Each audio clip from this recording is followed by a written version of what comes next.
Guys મારો vlog ચાલુ થાય છે એક દિવસ આગળથી। જો હવે મારી દવા પીવાની છે, દવા પીવાનું મને ગમે નહીં એટલે મેં ઓછી જ લીધેલી હતી અને પીવાની છું પણ નહીં, એ તો બધાને ખબર જ છે। અને પછી દવા પીને મેં મારા ભાઈને કીધું કે ચાલ કશે બહાર જઈએ, કેમ કે ઘરે બેઠી બેઠી મને બહુ જ કંટાળો આવે છે ગાઈસ કસમથી। આજે મેં પોપટ પાડીને બેસેલી છે ને પગમાં, તે તો મને બહુ જ ઇરિટેટ કરે છે। અમારામાં કંઈ વાગે ને કે કંઈ થઈ જાય ને એને કે પોપટ પાડીને બેસેલી છે।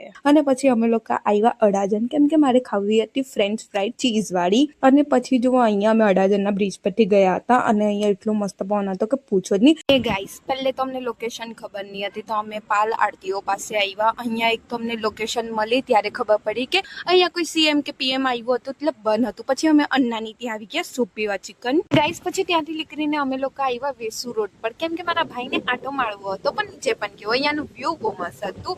પ્લસ અહીંયા મારા ભાઈ એટલો મોટો આટો માર્યો એટલે મને પૂછો જ નહીં। અને પછી મમ્મી અને પપ્પા માટે સોડા પણ લેવાની હતી, તો સોડા લેવા આવી ગયા હતા અને મારો દિવસ ત્યાં જ પતી ગયો હતો।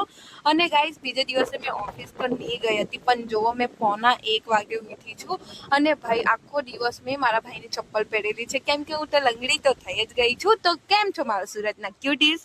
મેં સુરત ગુજરાતથી વહીશું અને તમારા બધાનો મારા તૂટેલા ફૂટેલા મિની બ્લોગમાં સ્વાગત છે, કેમ કે મારો પગ તૂટી ગયો છે એટલે। પણ ગાઈસ મને બહુ જ સેડનેસ થાય છે અને ઉપરથી આ દવા, યાર હું દવા પીવાની બહુ મોટી ચોર છું। અને પછી દવા પીને હું ભાભીની પાસે થોડીક વાર બેસવા ગઈ હતી અને પછી ઉપર આવી જમવા અને પછી મેં સૂઈ ગઈ હતી અને હવે સૂઈને ઉઠેલી છું 5 વાગે। અને જો ગાઈસ મેં જે લંગડી થઈ છું ને ભાઈ કસમથી કોઈને આવું દુઃખ નહીં આપે, કસમથી ગાઈસ મને નથી જ ગમતું આખો દિવસ ઘરે બેસવાનું। બહુ જ આરામ કર્યો છે મેં આજે અને પછી જો મેં આરામ જ કર્યો છે આખો દિવસ અને ખાવાનું પણ હાથમાં મળેલું છે।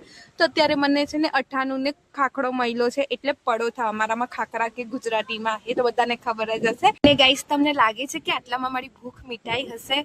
મેં પાછી પાણીપુરી ખાવા આવેલી પણ અહીંયા આગળ શોપ બંધ હતી, પછી મારે ખાવા જવું પડી બીજી જગ્યા પર પાણીપુરી, જ્યાં તો એટલી ભીડ હતી કે પૂછો જ નહીં। એકચ્યુઅલી ભીડ નહીં હતી, ખાલી અંકલ છે ને વધારે લેટ કરતા હતા અને જે મને લેટ કરાવ્યું છે ને મને બહુ જ ગુસ્સો આવતો હતો। કાકાની ઉપર તો બહુ જ ગાળ દેવાનું મન થતું હતું, પણ હું બોલી નહીં सकती थी क्योंकि मेरा वीडियो फैमिली देखती है, सब देखते हैं, इसलिए मैं गाली नहीं दे सकती, वरना तो मैं गाली देती हूँ उसको, पर मैं गाली नहीं दे सकती हूँ। એમ પણ હું એકલી નહીં હતી, આ જો મારી સાથે મારો ભૂખડ ભાઈ હતો જ। તો ચલો બાય બાય, ગુડ નાઇટ। હું તમને મુલાકાત લઈને નવા વ્લોગમાં, ટાટા।